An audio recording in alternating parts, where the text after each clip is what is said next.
Alright. All right, greetings everyone. Welcome to Awesome Game Replays, number 6. I believe it's number 6. And this episode we're covering Violent Storm, covering another beat 'em up. Last time we covered Armored Warriors and Cyberbots, and well, Cyberbots was versus fighter beat 'em up thing. But this week we're getting back to another beat 'em up. One of the coolest beat 'em ups probably around. Ah shit, the fucking stream's playing while I'm talking. Hold on.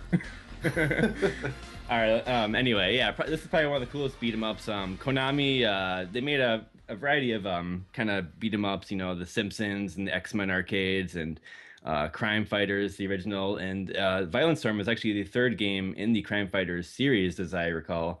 You got Crime Fighters 1 and Crime Fighters 2, but Violent Storm is actually part of it, although it does not share the Crime Fighters title. Yeah, I mean, those other Konami beat 'em ups, The Simpsons, X-Men Arcade, they kind of pale in comparison to a couple of the good beat 'em ups that Konami made, and Violent Storm is probably the best one that they made. And this game came out in arcades in 1993, and it has one of the distinct things about it is you have very large sprites, which is very cool. The sprite work is probably one of the best things about it, and it's really awesome. And this week we're actually getting a bunch of guests, a bunch of players on this game to talk about one credit clear for a two all clear. This game has 2 loops, and we're actually gonna be watching footage from Zuck, who's gonna be joining us. So we got Zuck joining us. Hey. What's up, Zuck? And yep, and we got ButtersBB as well, coming fresh off his run at AGDQ 2015, which was quite excellent, and we're glad to have him here as well. And we also are joined by Macaw45, and you guys are pretty much the Violent Storm crew. So this is really awesome that we got you all together to talk about and celebrate this game, because it is quite wonderful. Yeah, I'm very excited to be here. This is actually, even though we are like the Violent Storm community, I think this is the first time we've actually like talked to each other, so that's pretty... Yeah, that's actually true. Like, not counting watching each other on streams, that's the first actual conversation we hold. Yeah, it's incredible. But yeah, from our little pre-stream talk, there was no awkwardness really in our conversation. We definitely share the love of the game, and I'm looking forward to doing this episode because we got a lot of content we're going to be covering. And also, of course, Soda Machine is hosting the stream, and I'm joined by co-host Trap15 as well, going to be commentating. So we got pretty much a full house, 6 people, all getting. This is like basically 6 people, all for Violent Storm. It's nuts, man. It's just pure nuts. Violent Storm is just a celebration of life and everything that's awesome about it. That is Violent Storm. I mean, I guess before we get into the nitty-gritty about Violent Storm, I guess we can briefly talk about how we all got into the game. Is that cool? Yeah, definitely. Let's get into that. Alright, well, since we're going to be watching Zuck's run, I think it makes most sense to start with him. So, Zuck, how did you discover Violent Storm? So basically, around the age of 11 or so, I loved to go to the arcades, and one of the most favorite genres were beat 'em ups. So, you know, the usual Cadillacs and Dinosaurs, Punisher, stuff like that. And then suddenly, there's this game by Konami, and I'm like, well, this is actually pretty detailed, I'll play it. And then I got my ass handed to me by Joe. Later on, like, I played it not at the usual location. I got back home, forgot about the game, like, completely. After a while, it showed up in my arcade, and I started playing it, and like exchanging strats, stuff like that with other dudes. And I managed to actually once see it with Wade. So, what's the time era for all of this? Like, what? 94, 95, and later on 98, I think. Holy shit. And yeah, I'm old. Oh, gee. You were playing. Damn, man, that's sick. Dude, I'll be honest, I am so jelly of hearing this story. Like, I wish that when I was 11, I had an arcade I could go to play Violent Storm. That would have been so awesome. Yeah, no kidding. Same here. Yeah. Oh my goodness. Like, most of the time, like, I'm from Poland, right? Right. So we didn't get a lot of stuff until like 2 years after they became available in other countries. For example, we got our first Famiclone in like 92. Really? So, to give you the fucking time frame. You got the Famicom in '92. Yeah, but not a Famicom, a Famiclone. Oh, Famiclone. Oh. Yeah, at that.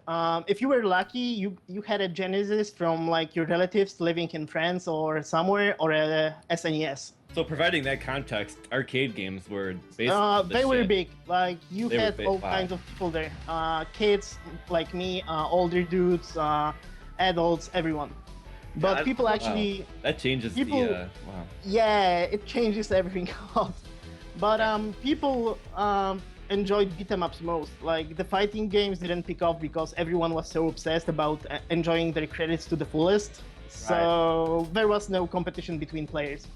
But beat 'em ups and shmups to some degree were actually kind of huge in Poland. So yeah, that's basically why I enjoy beat 'em ups and shmups. That's cool. One thing I want to And- point out actually is that Violent Storm is so powerful and mighty that the community transcends all intercontinental barriers. So like the three runners are from like America, Poland, and Australia. So we have like a triangle thing going throughout the entire planet. I mean, Yeah. yeah, which makes it awkward because unfortunately we stream at like completely different times because of that. So Yeah, this was pretty much the only time we could do this episode. well, this is the only time we can do this episode, and I believe Well, that I think that me Yeah. and Butters could actually work at different times, but poor Macau. yeah, Macau. Yeah, this is quite the time for me. Oh yeah, Macau's yeah, we have 4 a.m. for Macau. 4 a.m. Macau, you can go next. Could you talk about how you discovered Violent Storm? Okay, well, I never played it growing up. I've never seen it in an arcade. I played it because, well, maybe around 2005 or so, when I got into emulators. Oh, And that's of course, a while ago. yeah, of course, being a fan of beat 'em ups, I systematically tracked down and found every single beat 'em up to play in MAME. And as soon as Violent Storm appeared, it was just exploded my mind. That is So- the best way to explain it. It exploded. Just the moment you hit the start button in this game, it impresses. I Yeah, well, like it's probably got the biggest character sprites of any beat 'em up, really. Yeah. They're a bit bigger than even Final Fight and stuff. They're not necessarily as much detailed as the Capcom games, but it's got a lot of character and charisma. The Violent Storm, Yeah. like, Yeah. try to find someone that says they hate Violent Storm in the world. I Impossible. don't think that exists. So yeah, and of course, the first time I played it, I could not believe it was Konami because Oh yeah. it's Final Fight mechanics. At this point, Konami finally said, "Screw it, let's just copy Capcom's mechanics because they're better than what we've been doing." Well, Like- apparently hit stun is crucial. Yeah. Well, Yeah, it's apparently. Excellently better. Oh man, shots fired. So for those that might not know, of course, Konami made Simpsons, Teenage Mutant Ninja Turtles, X-Men, and a lot of these games. I mean, they're cool games, but like as far as beat 'em up mechanics go, they're very. It's like they never adhered to the norm that Capcom set, so it ends up just being like just weird. Like you're fighting bosses by just doing jump kicks endlessly in either Ninja Like- Turtles or Simpsons. Yeah, well, to specify, like, the thing about, like, Capcom beat 'em ups is, you know, Capcom is a big fighting game company as well. And so they had kind of an understanding of fighting game mechanics that sort of blended into the beat 'em ups and made them better. yeah. Konami beat 'em ups is, like, certain basic rules that make the game kind of fair and fun don't apply. So a very simple thing is if you hit something, there's something called hit stop. That means you hit something and then they're in kind of like this stun animation where you can combo them or you can do other things, you know? The idea is like if you hit something, they shouldn't be able to instantly hit back at any time. But the problem with Konami games is they have a lot of Konami games have very little hit stop. So what ends up happening is if you try to combo a boss or something, they'll just hit you out all willy-nilly. Or, you know, you're trying to attack enemies and they just, you know, don't care. Yeah. Attacks a lot because that's the only thing that has a decent amount of hit stop that you can do something with. But Violent Storm does not follow that. Enemies actually have hit stop. You can actually combo things. You can actually do really creative things. It's incredible. Stats in Yeah, this game there's are really neat. There's an insane move list in Violent Storm, especially for Boris. And Yeah, one you thing don't to get to note- see most of it. Sorry, one thing to note watching this game is there's a lot of things you can do, and technically you only have 2 buttons, so that's really impressive. Oh, and there's one last thing regarding Konami and beat 'em ups. They do have a fetish for bosses randomly countering you out of your regular jab strings, Oh yeah. and it's fucking presented in their every game. Like it's out of this world. And and to tell you the truth, Violent Storm does that, but due to the amount of crazy AI and OTG loops, you don't get to see it at all mostly. So that's actually what makes it fun. Konami often had their games, the bosses in their beat 'em ups. It's like you fight, you just fight the boss. Usually, there's no like guys on the side that join in like normal enemies, which is what Capcom did. So the Capcom method of having the weaker enemies join in the fight and sort of fight along the boss, that's to make the boss more fair, so you're getting hit from all little hits, but everything's fair. Like if you try to grab the boss, you will grab the boss. There's nothing that doesn't make sense. But with the Konami style, because they're the only sprite on the screen that you're versing, they have to add the difficulty by just all weird sort of just invincibility moves and instant grabs, and so it pretty much just becomes trying to figure out the AI loops for how to beat it cheaply. Yeah, and the thing with Violent Storm makes it awesome is you have those, Capcom style mechanics that you can really combo boss and stuff, but you don't have the mooks coming in during the fight, so just you and the boss. So it's really, really honest, because if you die, usually it's your own fault. That's something I really like about the game. Yeah, I was gonna say, I think the accessibility as far as like getting into and like playing this game, like it's I don't want to say it's easy, but it's doable. Like, would you agree? Yeah, it's definitely very doable. It's compared to a lot of beat 'em ups that can wreck you pretty good. Yeah. It's like any other beat 'em up where it can certainly wreck you if it wants to. Like, any beat 'em up, there's a lot of RNG to it. Like, every run is different. You can have your strats and everything, but sometimes enemies will just, they want to kill you, they'll kill you. So. Yeah. But yeah, I guess I haven't given my intro yet. So I'm ButtersBB. Nice to meet all you guys. How did I discover Violent Storm? Well, basically, I think it was 2012. I was preparing for a Shadow of so I got my start in the fighting game community before I got into the speedrunning community. And once I got into the speedrunning community, I was kind of trying to figure out my niche. It took a while to figure out exactly what I wanted to speedrun. And beat 'em ups are kind of a good transition from fighting games because, again, there's kind of a lot in common there. And so I was preparing for a Shadow of Mystara run for AGDQ 2013. That was 2012, and while I was preparing, I was looking up videos, and while I was doing that, I was also looking up some videos of like other beat 'em ups, just because I like beat 'em ups and I wanted to see like good 1cc clears and stuff. And I was looking at this guy's channel. I think his name's Michael PF, and he had like a lot of 1cc videos, and one I saw was for Violent Storm, and I hadn't heard about this game before, but I saw the little thumbnail and it was like a really big sprite. I'm like, oh man, this has gotta be poverty as hell. I need to check this out. So I check it out.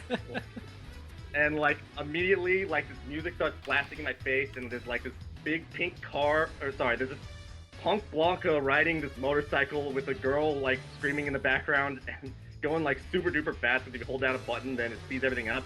And then like this music blasting in your face, it's all hype, super 90s, radical shit. And like then it goes to our heroes, and you got like these 3 gangbangers / heroically dressed 90s style heroes, like oh yeah, crashing into a giant metal crate with like very little damage to their car, and then they just start like dashing super fast and beating everything up. Like, ah, so hype. Sounds like it was a pretty vivid memory there. It's like when you first play the game, it just explodes in your face and blows your mind. It's great.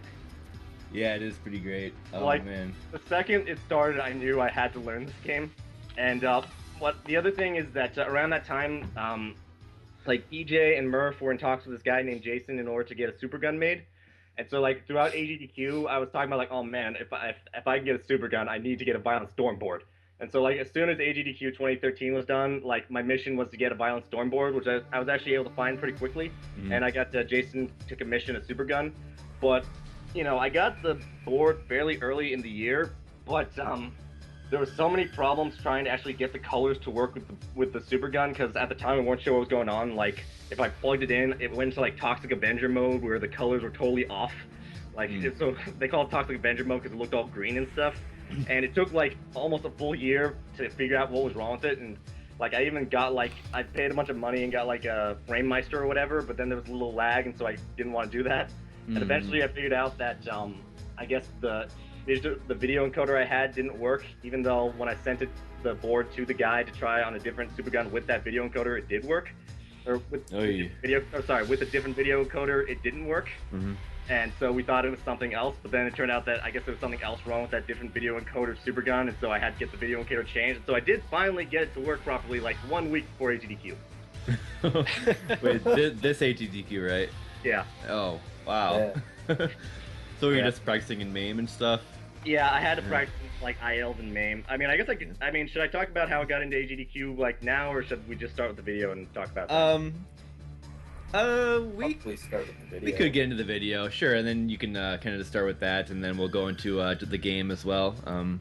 Yeah, why not? Because we are carrying on a little bit here in the intro, so... Yeah, I gotcha. Why don't we get into Zuck's recent PB, 2 all clear of this game. The game has 2 loops, and second loop is known as a violent round, in which some various things change, but we'll talk about that when we get to it. Yeah, violent round's the thing. But yeah, I actually got to catch this run live myself, and it's very solid. So let's get right into it then. I'm gonna do a countdown, 3, 2, 1, click, and we'll be going. Okay. Which video? The big one. Yes. Big one, okay. In 37 minutes, so get your popcorn ready, people. Soda, Yeah, so- give me the okay. Just one thing though, Give me a few me minutes. and Butters are Okay. running the game on hardest, Okay. so... And Macaw also runs on hardest. Oh, he changed. Oh, wait, you weren't running on hardest before, Macaw? all the videos I have archived, or I think there's only one archive that was on normal, but Really? once I figured out everyone was on hard, I just started playing that. So Okay, good, Oh. good. Make sure. Yeah, our hardest we decided is standard on this game, just because it's kind of a beat 'em up community thing. We just like to play things on hardest. Like, why not? What are It's the fun. differences? It's mostly Um, AI. Also, from what I've noticed, enemies gain way more invulnerability frames and are able to out-prioritize you on throws and grabs and stuff like that. Yeah, I'd say- You'll see it happen on, like, spikes. Oh yeah, that's true. I'd say like the vulnerability thing. I think is also a thing with Julius, right? Yeah.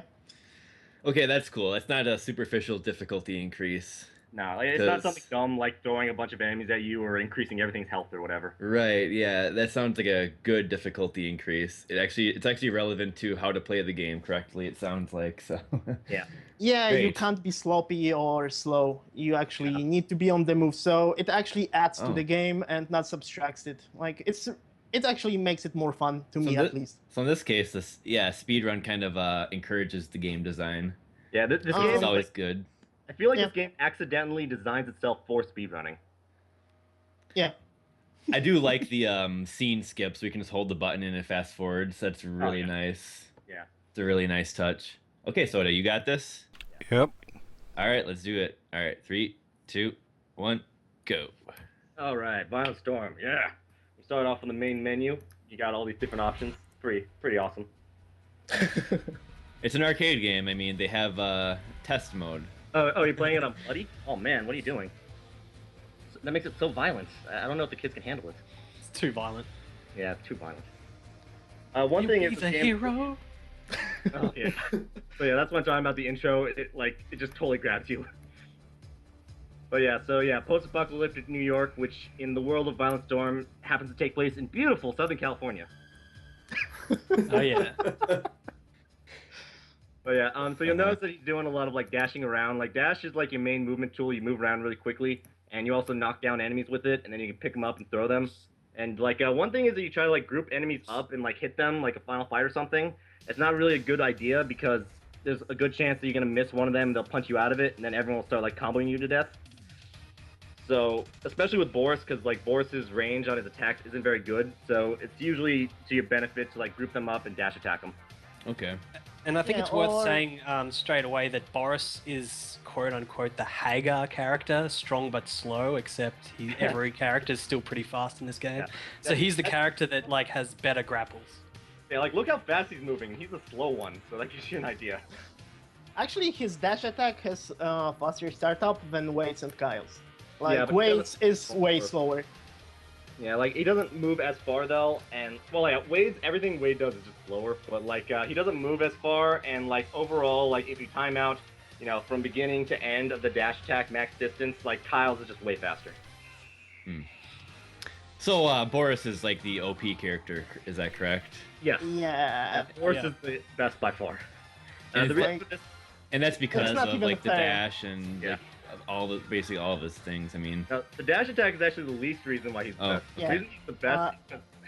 You can go on that. OTG loops. Basically, this is one of the few beat 'em ups where you're able to OTG grab enemies for That's, God knows why reason. that's off the ground. Yeah, so sorry. grabbing them off the ground, like you press up and attack when you're standing on their body, and you just pick them up again so you can grab them straight away, like, and just throw them again. So that Went in. coupled with the ability to move while grabbing an enemy, which That's- Boris can do, is a huge benefit to his crowd controlling Oh abilities. man, Like, that block's so it's, strong. But yeah, the it's ability out to of this move- world. Yeah, the ability to move while holding the enemy is really, really good. It allows you to set things up. It allows you to position yourself so that you can throw the enemy at the other enemies, like line them up and then throw them at them. Right. I mean, it's incredible. And the other thing, and Boris can only do that, right? yeah, like you see Yeah. how like he set that up because he can move. That's great. Yeah. The other, that his throws just do more damage.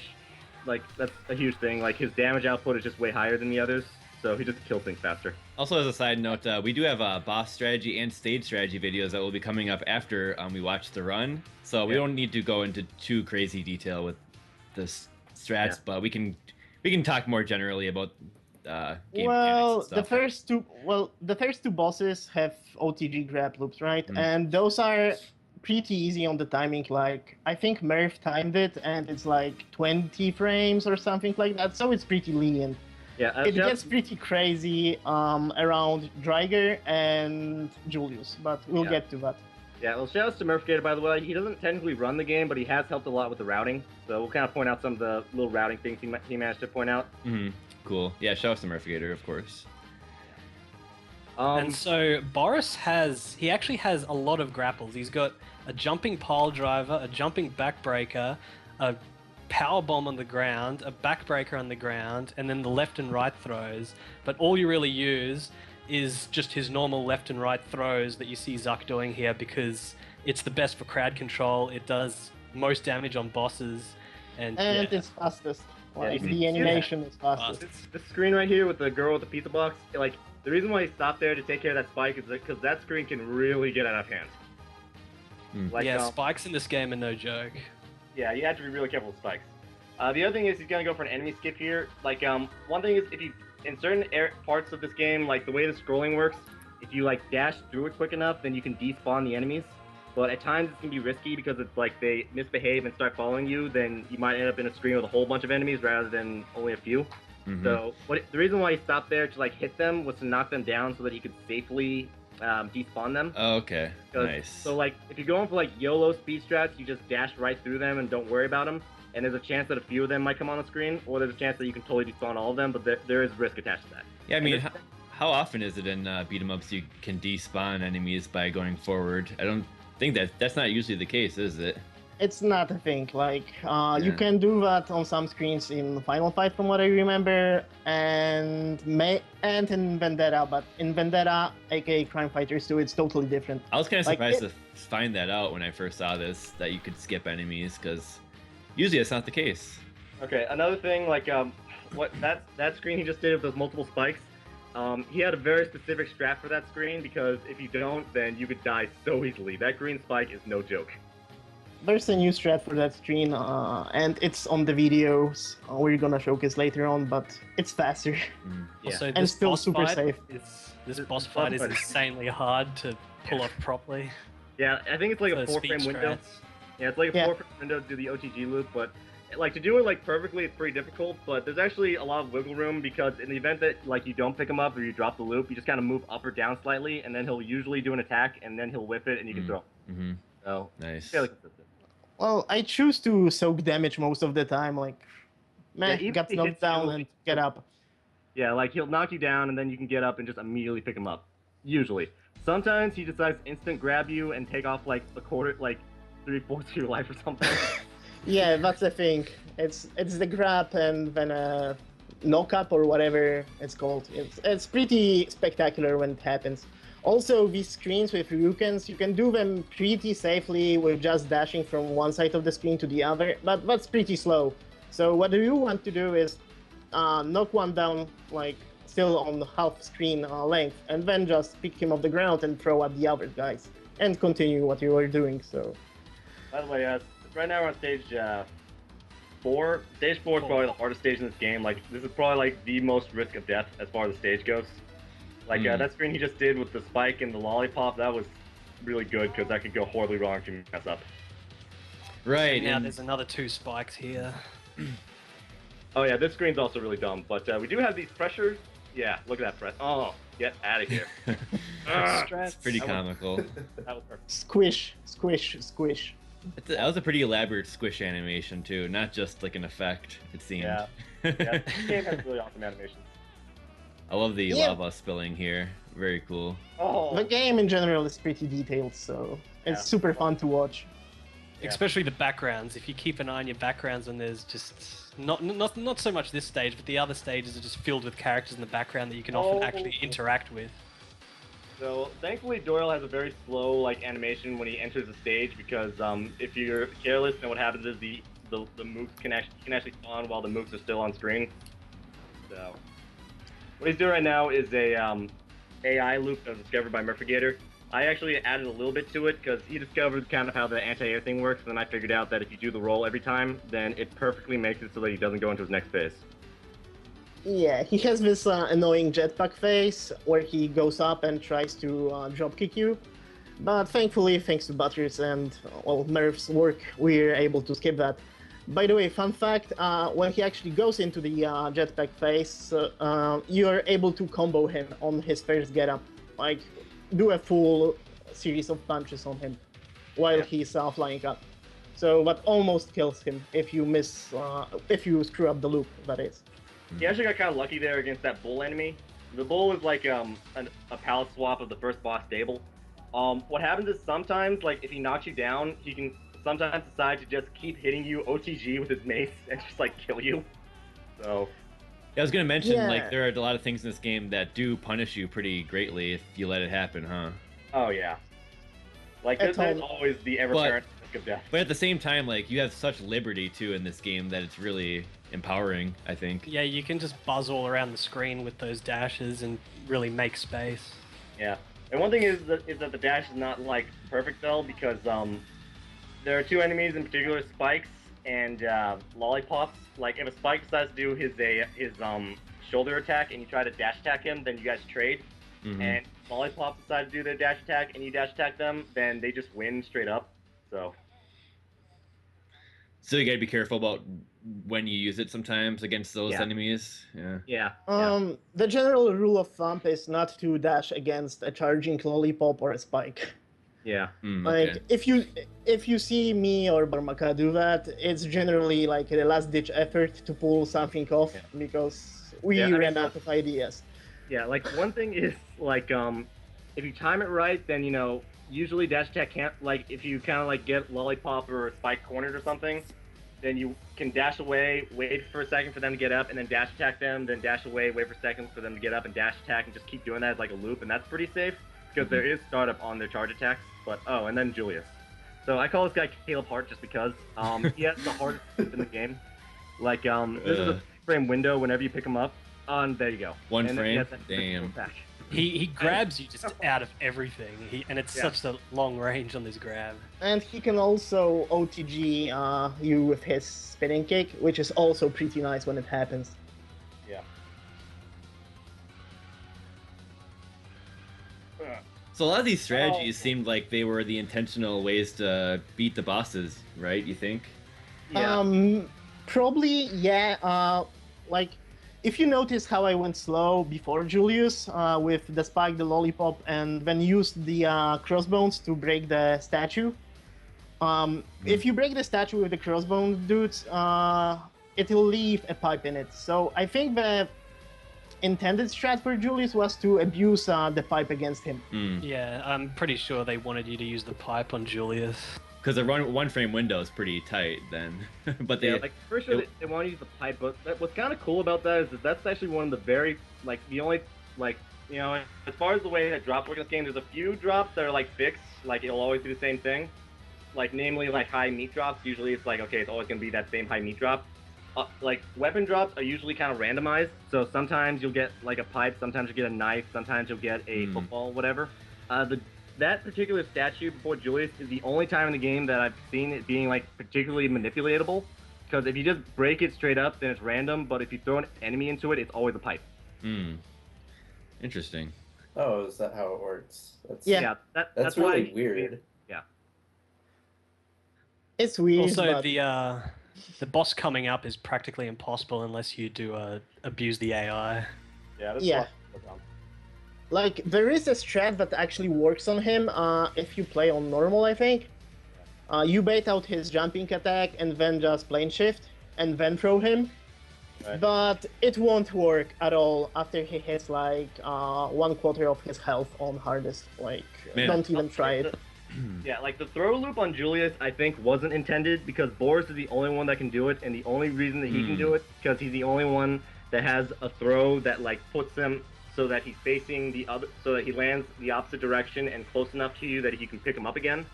Like it's a very specific thing that was probably not intended, and which is also probably why it's so hard because you know it's only a 3-frame window.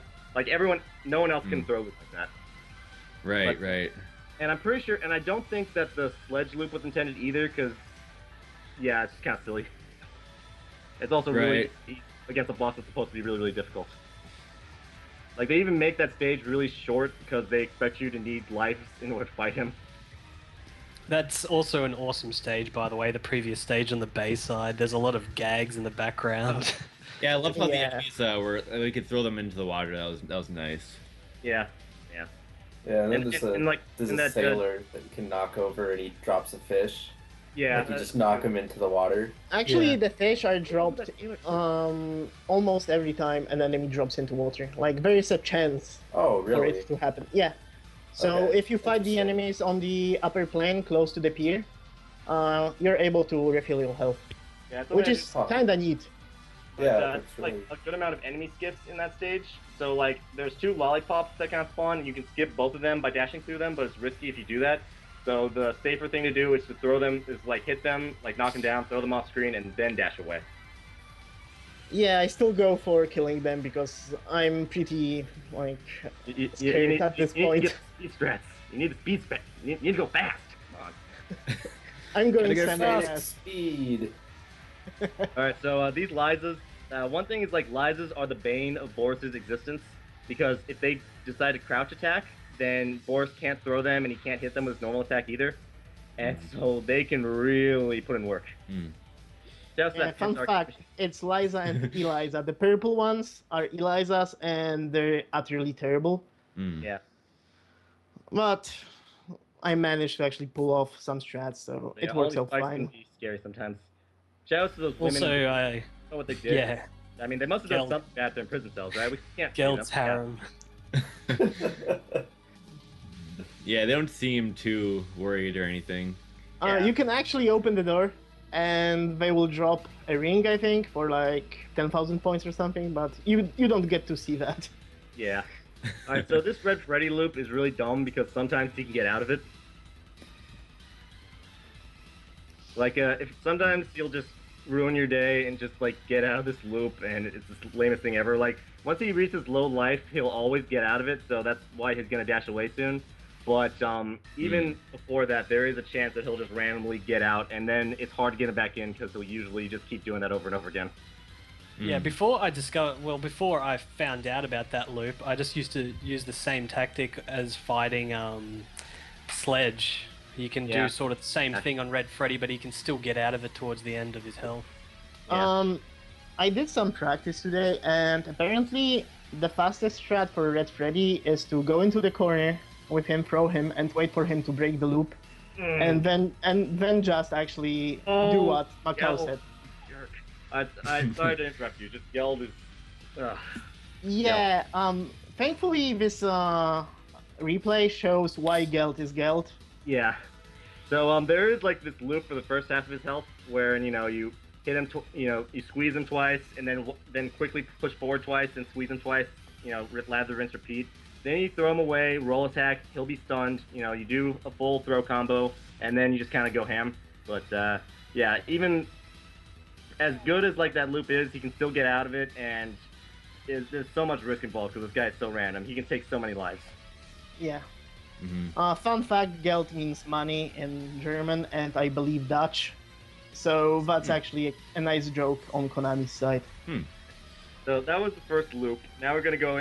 If you beat this game 1cc, you unlock Violent Round, which is a harder second loop. And one thing that I'll say is really cool about this game is Violent Round isn't just like the exact same thing, but with more enemies thrown at you. They really went out of their way to make it different.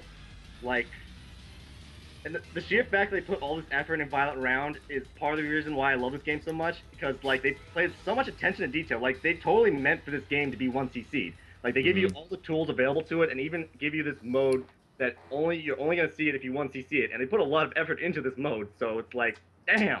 It seems like whoever made this game, they really knew what they're doing, and they really had some strong influences too from other good beat 'em ups, perhaps. Yeah, because quite frankly, the whole game feels like a giant love letter to every Capcom beat 'em up, and especially Final Fight. It feels like Final Fight version 2.0. Yeah, pretty It's much. also like a love letter to the 90s, because this is like such a 90s game. Aesthetically, music, and everything, it's so perfect. It is great. Yeah, the cheesier these beat 'em ups are, the better. Yeah, And honestly, the cheesier they are, kind of the better they've aged, just because it's like so fun, the ones that And Yeah. They're products This of their one- time. yeah, but this one doesn't take itself seriously at all, yeah, which is even greater. yeah, Like, it's really good. No, but okay, so Violent Round. Violent Round is super fun and all, but So stage phase 1 is literally Hitler. Yeah, stage 1 is ridiculous. The first screen, you got a bunch of spikes, and then you get here and you got all these lollipops. It's like, why? The rest of Violent Round isn't like this, actually. The rest of Violent Round is just kind of unique and different from what you're used to, for the most part. Yeah. It's not necessarily harder Yeah. all the time, but it's different. I think it 6 spikes you fight as soon as you enter Violent Round? Straight away. Yeah, Four also, or I want to give a something. quick shout out to whoever programmed this game. Despite how huge the sprites are, and despite how many sprites are on screen at any given time, he knows it is not lagging. That's godlike. There are actually spots where it can lag, but it doesn't happen too often. Yeah, And it's it only lags in Violent Round. very, very. During the train car stage, that's it. Yeah, the only time I've seen this game noticeably lag was actually during AGDQ. During the Geld fight, it actually did lag at one point while I was in the loop, and it really made me sad. Yeah, this runs on the Mystic Warriors hardware. Mystic Warriors being the game that's the successor, I guess you could say, to Sunset Riders. It's practically Sunset Riders, but with a different theme. I was gonna ask And about better. And better. Yeah. Sunset Riders is okay. Mystic Warriors is absolutely brilliant. Mystic Well, Warriors is amazing. Yeah, Mystic Warriors is amazing. One thing is that Sunset Riders does have one of the greatest characters in the history of video games. His name is Cormano. You can't deny Cormano.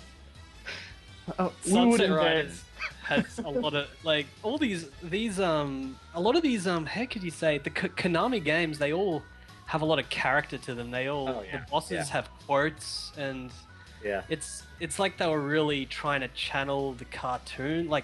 They were designing them sort of more for the West than Japan. So it probably started when they were doing the X-Men and Teenage Mutant Ninja Turtles games, and it sort of just went into all their other games. Yeah. Wow. Yeah. What's it called? Metamorphic Force. I was convinced that's got to be based off some American cartoon. but it's Cartoon from actually- the That 90s, does right? look like an American cartoon. Totally. Yeah. Yeah. And Fuzzy Metamorph Force is Force actually is pretty amazing. nice. It's so good. Yeah. It's It's low like, jump attack the game. Yeah. Okay, so you see that arrow, how the coins are making an arrow?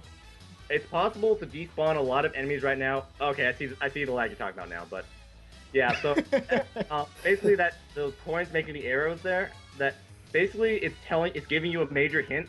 Because if you try to just fight the enemies straight up every screen, you're going to die horribly because it's very unfair. But you can fight a bunch of enemies by... There's like 4 or 5 spikes you don't get to see. Yeah. Oh wow. So like, but it's possible to despawn a bunch of them by just dashing right. So the game is literally giving you a hint as to what to do, and the fact that they made that like a hint is why. This game's so awesome. Yeah. Oh, it's so great. I mean, it's obviously a thing because it's like a little arrow made out of coins. I mean, come on. Yeah, like that's like the biggest hint that like they know what's up. Considering this is on the STG weekly channel and all that, I should also mention high scoring in this game because obviously this is a speed run. But if you're playing this game for high score, what you want to do is you scroll the screen really slow. You want to fight all the enemies. You don't want to despawn any enemies. And you try to lure them out one by one because there's no real decent time bonus in this game. And you grab them and you just keep using the backbreaker on the ground. Yeah. So you can do a backbreaker in the air, which gives you like 2,000 points. But for some reason, doing the ground backbreaker, which is when you grab them, you press up and attack, it gives you about 5,000 points. So if you were playing for score and you got up to this point doing backbreakers to every enemy and not despawning enemies, you would have like 1 billion points. Fun fact, Wade is better at scoring. Look at that bartender. What the hell? Wade? Yeah, see? The way the uppercut. Oh man. It gives like a couple of thousand points if it connects twice. Oh, so they got a score character then. Yeah, and he actually is the scoring character, but we don't talk about Wade. Or Kyle. Man. Wade is the high score character, but honestly, I wouldn't recommend this game for a high score run because the speed run is just way more fun. Yeah, high score run in this is just unbelievably boring. Yeah. Also, I hope that you guys have been hearing the awesome music of this game because it is incredible. So this stage included the worst rap ever included in the video game. Like, he just, like, talks his way through it. It's so bad. But everyone wants to knock Geldo down. Come on. Everyone wants to knock Geldo down. Go straight to I'm gonna rescue Sheena. Yeah. And I'll be there, yes I will. This world is very difficult. But I've got nothing to lose now. There's no defeat. We're soon to die. Challenge the beginning of the end. So yeah. But it's honestly part of the game's charm that it's so bad though. Like, I think they knew that it was bad. I want to know, who Well did they get produced. to sing that? Is that some, like, Japanese rap group or something? I don't know. But there's so many questions I have about this game. That like random NPC sailor dude that's like posing that you can knock into the water. Who is that guy? Like, he's got His name's like he's got, like, a full Nagawa. name. He actually might be one of the programmers or designers Like, working on the game. Another thing is later in this particular run, Sledge is renamed to Cupper Mackie, and I know that Cupper Mackie is in the credits, so I guess it's like a reference to one of the makers. But why did they choose to change the name there? Like, why did they reference the maker? Is that particular maker like a bum or something? Like, what? See, this is why we gotta like interview like the developers eventually, and find them and ask them. Yeah, that was almost a perfect trigger fight, by the way. That was really nice. Like, he only got out at the very beginning. At the very end, sorry. We'll need a translator. Yeah. Also, another thing is that for some reason they threw a bunch of mannequins into Violent Round. Like, you know, at the beginning of the second part of stage 3 there, like he was kind of like knocking their heads around. Yeah. I love those barrels just flying out of nowhere. But yeah, like they threw a bunch of I don't know what their obsession with mannequins was in Violent Round, but they're all over the place. For points. What else? What?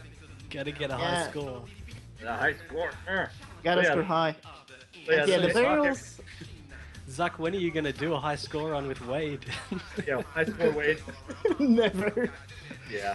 Like, I can get to Geld reliably, but Geld with any other character than Boris is absolutely terrible. Yeah. The initial loop works, but it's so tight that it's a 1-frame window or a 2-frame window to do the regrab after the 2 punches. And the loop looks absolutely hilarious if you pull it off because it looks as if Wade or Kyle never actually stop holding to him. Like, he just stands there and gets kicked in the groin or punched in the groin. Okay. But yeah, like the game is notably harder to 1cc if you're playing as Kylo Wade, but it is something that I do want to do eventually. Like, you know. Yeah, Please so take- will I, but currently I want to work on the speed strats, and since Macaw is busy constructing cybernetic parrots, I need to speedrun Violent Round. What? Yeah, you're doing what? Gotta You're- get them made. Gotta get them made. Yeah. Right. Secret underground lab. Oh yeah, and what he just did there in the video that we haven't talked about yet, you can actually cancel the dash into jumps. So you can hilariously do the dash and launch into a jump, which just torpedoes your character forward really fast. Oh, that's and fun. you can do moves. And I haven't figured out, does anyone know, is that faster if you do it perfectly compared to just dashing on the ground? I'm pretty sure it Uh, is. Yeah. It might be, but I think it's capped by screen scrolling, so the screen still has to catch up to you. The bigger Also, problem fun is that like there's a bigger chance of enemies hitting you out of it. Yeah, that as well. But fun fact, Doyle has more health on Violent Round. Really? You need to do one additional cycle to him, and also stage 4 after you enter the skill mill is unchanged, like Yeah, totally. yeah. I was about to say that. Like that's like a big thing. Like Doyle's health is the only thing that's different. Like everything about like the second part of stage 4 is the same because I think they figured that it was hard enough. So yeah. Yeah, I was gonna mention that the first stage in Violet Round is so hard. I kind of made a observation that it's like a qualifying round or something to actually play through the rest because it's like you beat it. Well, can you beat this stage too? And then Yeah, you kind of go it's on with like- the rest of the game. It's I like believe stage most of the 1 stage, Futuri like, the Ultra. same, right? Yeah. Stage 1 Futari Ultra is like harder than stage 2 and 3. Yeah. It's one of the I think hardest most of the stages in the like, game. same, right? Yeah. Stage 5, yeah. Okay. 5 is virtually the same. Yeah, so in that case, I may as well talk a bit about the AGDQ thing, because that happened recently. So I was very happy with how that AGDQ run went. As far as getting this game in, I was very happy I even got it in to begin with.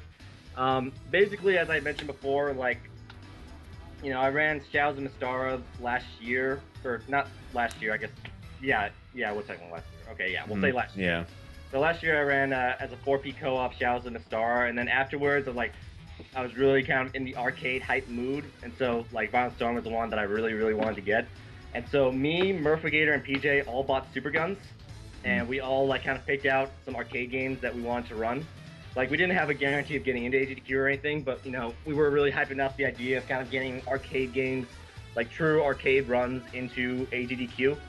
And they helped out with that with SGDQ by running Ninja Baseball Batman. Right. The 4P co-op Ninja Baseball Batman, and that actually did rather well. And so I was like, okay, so arcade games might have kind of a niche here. So in preparation for that, like, you know, I did pick up the Violent Storm board. PJ picked up the Battletoads board, and Murph picked up the Alien vs Predators board. And so we were all kind of learning to run the game, and we all submitted for AGDQ. And then, you know, it came time for the selection process of games. And, you know, since Ninja Baseball Batman did pretty well, and kind of the idea of having actual arcade boards at an AGDQ seemed like kind of a, you know, a nifty thing. You know, during the selection process, like, okay, Battletoads, that's cool. And AVP, that's also cool. I mean, Violent Storm, of those games, is definitely the less known of them. And so, like, I wasn't sure if I'd be able to get in or not. But what's nice about AGDQ is they are willing to try, like, kind of new things and take risks and try niche stuff. A lot people say that sometimes they don't, but really they do. Like, a lot of those games are stuff that a lot of people haven't heard of. Yeah. They decided to take a risk on Violent Storm, you know, plus having more arcade, why not? You know, not the longest game out there, and so we got in. I was really happy about that. We also got Tetris. Also, the original plan was to have Tetris Grandmaster as part of that block as well, because that was also an arcade game. So the original arcade block was going to be, you know, Violent Storm, Battletoads, Alien vs Predator, and then Tetris Grandmaster. But what happened was the Tetris Grandmaster guys, their plane was late, and so like they had to push it back. Not that it mattered, because at the end of the day, the Tetris Grandmaster run was. There's a fun story about that. It wasn't that the plane was late. It's that Culex forgot his passport. Oh right. So he had to get a new flight the next day. Yeah. So it Shitty. pretty much sucked really hard, but they managed to pull it through. Yeah, it worked out. So one thing is there are a decent amount of differences in this particular stage. like all the fish at the beginning. Yeah, that was cute. Like all those fish just hanging. Like, you know, you haven't lost any health yet, so they're not all that useful, but it's kind of a nice little thing to throw on there. That's what I say. I'm really glad that the arcade games got to HDQ because Yeah. I mean, I definitely want to see more arcade next year. Yeah, that's tight. I mean, Yeah, like, this Violent game, Storm's- AVP. I mean, these games don't disappoint in entertainment value. Oh yeah. Violent Storm's a game which, you know, like barely anyone would actually know about, except it's so, it's short and so entertaining that it's like, why not put it in HDQ? Yeah, it's so fast. It's a great speed game. It's so fast paced. Of course, I don't know how much money it made with donations, but I think at least it got in there. yeah. Well, the run was entertaining. The runner was entertaining. What more to ask, actually? I mean, also I'm just happy just the fact that the arcade games were there. You know, it reminds people that arcade games are, you know, legit and they're, you know, accessible via MAME, or I mean, if you're gung ho enough, you can get boards or buy ports of them and stuff. Yeah. But definitely overlooked platform still. Well, could you imagine Well, the mostly amount by of people that weren't exposed to them, like back in the day, I'd say. And that's a lot of people, though. Yeah, I know. Is that this game did raise at least $750 because there was an incentive for blood. Oh, Nice. 750. That's some blood money right there. I don't know how much it made during the actual run, but in the build up to it, we did raise $750 for the blood. Blood money. So it's cool. I'm just wondering, could you imagine how much the ROM sites got hit after this game? This screen is just hilarious. Look at all. Oh man. Yeah, the fucking bowling 6 pin lollipops. Yeah, I thought they're just like staring and breathing hard too. So great. That is so By the funny. way, the portraits in the background, I did not notice that Doyle one until Murphy-Gator yeah. pointed it out. It's fantastic. Yeah, the Doyle one is pretty special. Yeah. Oh man, the off-screen hits are real. The off-screen hits are real. Yeah, And you- Zuck just picked up that meat in his invincibility frame from picking up like the food when he was about to get hit and he was on 0 health. Yeah, you got really lucky there. Damn. Yeah. Yeah. It's totally harder on The one frame of invulnerability proved enough, but like I lost a violent round 1cc on the same screen, like I don't know, a couple of nights before this, and I later on find out that if you hit the barrel off screen, it actually pops the health right next to you. Those changes. I was prepared. Like Gigadeath, they are weird because like sometimes you just kind of kill them and they're no threat, but if they start to just attack, they have ridiculous range and can get really bad, really fast.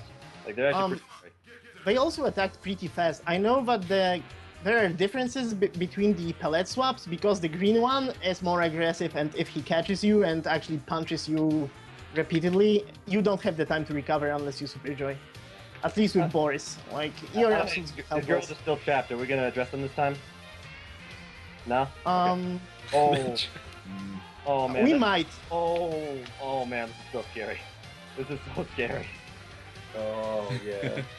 0 life with 2 that spikes. jump Okay. 3 that was- spikes. I think you could do in that situation. That was real. That was very clutch, actually. Oh, also another thing I need to mention, it's actually possible to grab these boxes and barrels and pile drive them.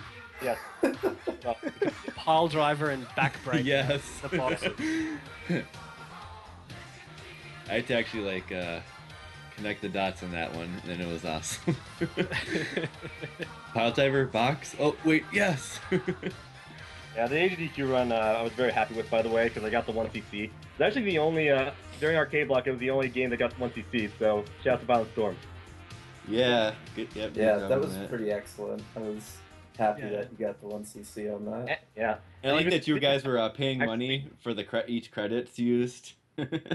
So that's- some of the arcade runners were, and I want to be the Boshi guy did like $15 for every death, and he died like 100 times. So Yeah. Oh wow. Oh man. that was also cool. Yeah, it's pretty funny. Like NF Geld, it doesn't matter if it's on Violent Round or if it's on regular Geld, it's just a jerk. Well, the boss AI doesn't change at all during violent rounds, so it's the only like, I don't know, disappointment I'd say.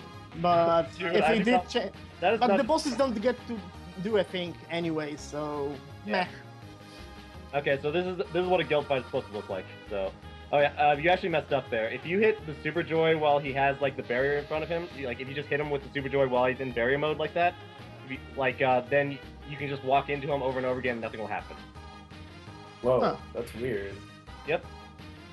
Yeah, try it out. So when he has that barrier up, make sure you hit the Super Joy, like physically hit him with the Super Joy, so it doesn't do any damage or anything, and he still has the animation, but he can't hurt you. After that point at all? Yep. Oh, so you get like stuck in the invents for some reason. Yeah, you just That's weird. Yeah, it's weird, but it works. Huh? Is that a reliable strat, or is that the new thing? That's a reliable strat. That's what you have to do against that particular attack. Oh. There's also a loop found by Murphigator, which deals with his full screen attack. So if you time it precise, you can super joy during the wind up of the animation and then hit him. So you gain invulnerability during when it deals damage. Then you hit him twice and do the super joy again. And you can repeat it all the time till he's dead. But the input window for that is pretty tight, and he can mix up the timing on his punches. So you're absolutely screwed when that happens. And it takes longer to actually kill him that way. Yeah, Geralt is just a jerk, like, really. Yeah. Alright, so, at any rate, that was a 1cc of both loops of Violent Round. That was incredible, or of Violent Storm. That was incredibly awesome. Great job, Zuck. That was also a speedrun PB for Zuck in the first loop. Yeah. Yep. By 40 seconds or so, so great PB. Is that world record, or what's... Well, it is world record, but I'm not one of those people that care about that. So it's the fastest known time, that's it. Yeah, okay. This community is really that big on world records or whatever. We just want to get faster times and have fun with it. Gotcha. Okay. We just want to play Violent Storm. It's so fun. All right, so now that particular bit is over, should we start with stage strats or should we start with boss strats? I was thinking, yeah, what do you think? Boss strats, they should be easier to explain, and then we can do the stage strats. Sure. Yeah. And so start on one thing. Yeah, we'll do that. Soda, do you have all these queued up and ready for this situation? I had them in front of me at least. Okay. Poor Soda. Anyway, this should be really cool. These will actually literally be awesome game replays, and actually these will be you compiled a lot of you compiled boss strats for it looks like all the bosses and stage strats for specific stage sets for all the tricky parts of the stages, I believe as well. So this is gonna be really handy for people who want to jump right into this game and get to beasting it, I think. So thank you so much for putting these together. Yeah, no problem. if anyone ever has questions about Violent Storm, you can ask any of us. We'll love to help out because we want more people playing this game. It is a fantastic game. Yeah, it's a fantastic speed game at that, because once you seeing it, it's okay, but speedrunning it makes it so much more enjoyable. Yeah, like one thing is like if you just want to once you see the game, then you actually want to go slow because you can kind of individually spawn a lot of enemies and play it really, really lame. But you really lose something out of the game if you do that, though. Like, especially with Boris, because he's so overpowered when you actually get the big crowds up. Like, you can toss people on each other and then pick them off the ground and smash them on each other on the ground, which is absolutely brilliant. Yeah. And looks brilliant and feels brilliant. Like, the whole game as an experience is really rewarding. Yeah, I agree. So you should actually try it. Yeah, and this isn't the only awesome Konami beat 'em up, by the way. Like, we kind of preface this by pointing out that a lot of other Konami beat 'em ups are kind of lacking. But one game that I'd like to point out is also in the Crime Fighters series. It's called Crime Fighters 2 or Vendetta. That's also a really good beat 'em up, but for very different reasons. Yeah, because the engine in Vendetta is pretty limited, and the gameplay as a whole is kind of lacking.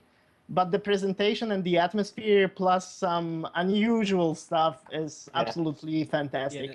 Yeah. Vendetta or Crime Fighters 2. It's called Crime Fighters 2 in Japan, for anyone wondering. It's paced more like Double Dragon. Yeah, but you have like the most weapon variety like ever. It's pretty fun. Yeah, that game's all about the weapons. Yeah, and then there's Crime Fighters 1, which is kind of we'll say it's kind of the old school of doing. Crime Fighters 1 is extremely special just because of what happens when you beat the game. Yeah. And you fight every single boss in the game at the same simultaneously. At the same time.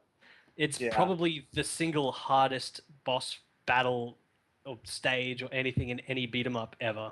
Yeah. Well, they kind of bring that back in Vendetta by making it like a gauntlet, like you had to fight 2 at a time, Yeah. all bosses. And then they took that out in Violent Storm, and thank God they did, because that would have been the That wouldn't be manageable at all. Yo, Cupper Mackie and Red Freddy at the same time. Go. Have fun dying over and over again. Yeah. Okay, but yeah, let's get started. I guess we'll start off with Dable. All right, let's do it. At 3, 2, 1, go! Oh man, the loads. The loads are real. Okay, here we go. So, first off, you kill the Jackson, whatever. He gives you plenty of time in his introduction. Then you grab him, you squeeze him twice, you do a backbreaker, dash over, pick him up, squeeze him twice, hit him, pick him up again, squeeze him twice, and he's dead. So this is just a very basic off-the-ground loop that you can do initially. Introduction to OTG loops. Like, there isn't really much to say about him. Now, there is one difference that I do that is kind of different from what Zuck does. So Yeah, Zuck Butters does, like, is rolling. Yeah, I do a roll because, like, you don't actually need to do the dash attack. Like, with the roll, like, you're pretty much positioned nearly perfectly to just pick him up again. Whereas the dash attack, you have to time it a bit. But it's not particularly... It more doesn't difficult. change anything. Yeah. Yeah. I mean, also, there's a Easter egg with that boss. Everyone's got a move where you can actually knock Dabble's mask off, and you can pick the mask up, and it gives you points.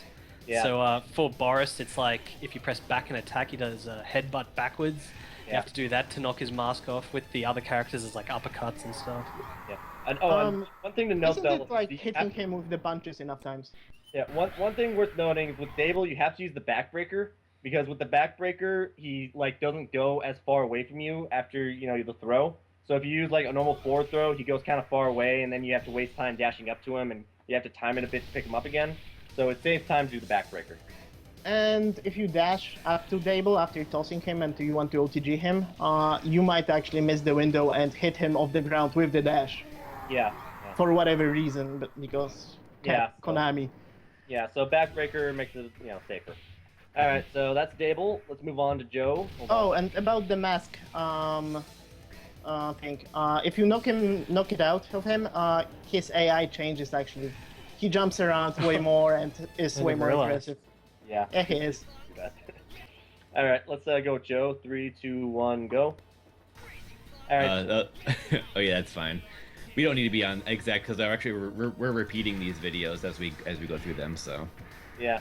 No so one thing about Joe, you can do the double squeeze thing and then throw him, but it's actually faster if you just forward throw him over and over again and ignore the squeezes. So that's why he's not doing the squeezes. Okay. Forward throw is the faster method of throwing him. So you just go up to a corner and forward throw over and over again because his forward throw is just really, really fast. Yeah, a fun fact, all the other pros Boris has have reduced damage against bosses, but for whatever reason, the forward toss doesn't. So, yeah. And it also has to be the fastest, so why not? And there is a bit of timing to the Joe loop. Basically, like when he falls down, he hits the ground and then bounces off and then hits the ground again. So you let him bounce and then hit the ground. When he hits the ground a second time, that's when you pick him up. Yep. Yeah, and in the event that you mess up that loop, then he'll do like a roll attack thing, and then he'll jump away and call a lollipop who has super low life, which wastes time, so you want to avoid that. But even if he does that, there is actually a health pickup in the barrel that you can pick up, and it's not hard to get him back in the loop, so he's a pretty safe boss. Alright, so next up would be boss 3, that'd be Drigger. So, let's get Drigger ready. You guys ready? Yeah. 3, 2, 1, click. Also, I like how Punk Blocker kind of taunts you in a lot of these things. But, yeah, so the strat against Drigger is pretty straightforward. The thing is, the timing is actually pretty tight. It's like a 4-frame window, so you pretty much just have to practice the timing. It's 4 frames out of 60 FPS, of course. Yeah, so, one thing that's kind of different about him to Joe is that, he's something that's similar to Joe is he also does kind of a bounce twice thing. It's just that the bounce is a lot less obvious. It's a much smaller bounce, but it's similar that you have to wait for him to fall the second time in order to pick him up. So they're mixing it up on you. Yeah. They're making you adapt. To be honest, I can't even explain if there's a visual cue or something for Drigger. I just do it. Like, the simplest way to explain it is you should do an almost quarter-circular motion with your joystick when you're actually doing the toss into pickup.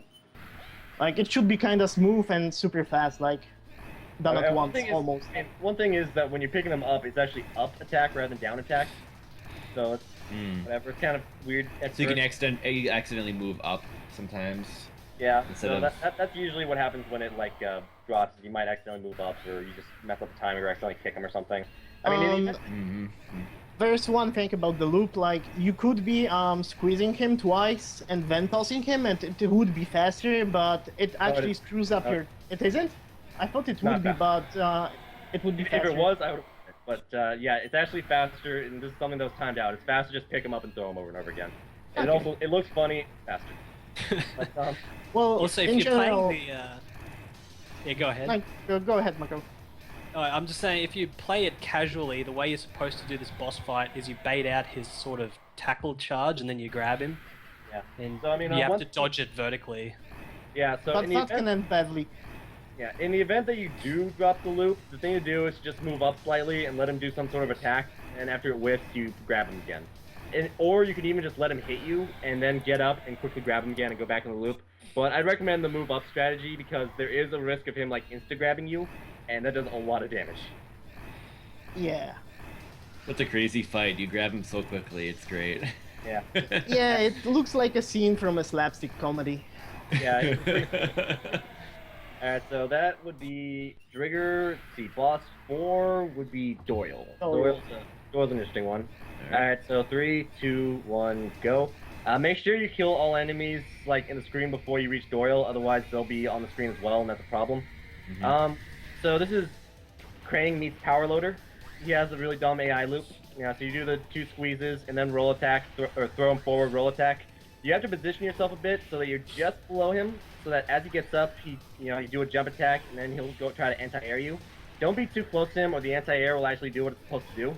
But don't be too far away, otherwise he won't do it.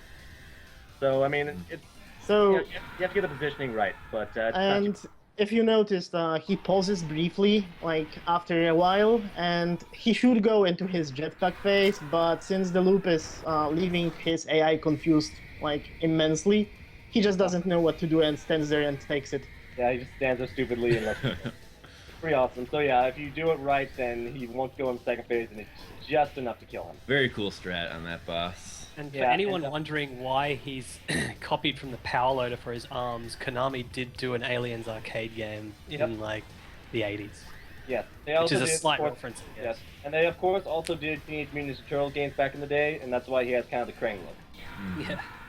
So he's like 2 things rolled into one. It's pretty awesome. He also has probably the best death in the game because like up to this point it's been a pretty lighthearted, you're clearly just knocking enemies out type of thing. Like they even have like against Dable, I think he even has like stars floating over his head after you beat him. This is like the first boss is like, no, he is not surviving that. Yeah, he's dead. Yeah, he's got an awesome like voice clip at the beginning and end too. Oh yeah, like I just love it. The voices in this game are great. Yeah. But yeah, I love, like, my favorite is when you beat him with Kyle, because, like, you have this horrible death screen, brutal death, and then Kyle's like, yeah! Yeah. Yeah, alright, so moving on, we go to, I believe, Julius. Alright. My favorite boss. Yeah, so 3, 2, 1, click. Okay, so this is arguably the hardest boss fight in the game. Basically, you start off by throwing to the corner, then you dash attack, pick him up, and you have to do the backbreaker in order for this loop to work. Because the toss is him off screen. Yeah, off screen. So that's why Boris is the only one that can actually throw loop him. Now, there's a sound and an audio cue to this. So basically, he does kind of a bounce, and then as soon as you see that dust kick up, that's when you have to pick him up. Oh wow! Like I use a different visual cue actually. This cue is just kind of like you can kind of hear like as soon as like the sound is done, that's when you pick them up or whatever. The dust is good cue. There's this actual heavy thud kind of sound when he hits the ground, and this is when you're supposed to actually pick him up. Right. I use the visual thing. He uses the sound thing. You can use. I actually use both. Yeah, use both of them. Okay. So yeah, the thud and the dust. That's when he... I actually didn't know about this sound. I just was waiting for the second bounce. Yeah, I mean, so there's a visual cue and a sound cue, but basically, it's even knowing these cues though, it's a 3-frame window. It's very easy to drop in the event. So actually, before the boss fight starts, the last enemy is like this pipe guy. You have to pick up the pipe guy, throw him into the statue. The reason you have to do this is because if you do that, it guarantees a pipe drop. If you don't do that and you just like hit the statue normally, there's a chance it won't be a pipe. And if it's not a pipe, that's really, really, really bad because you need the pipe.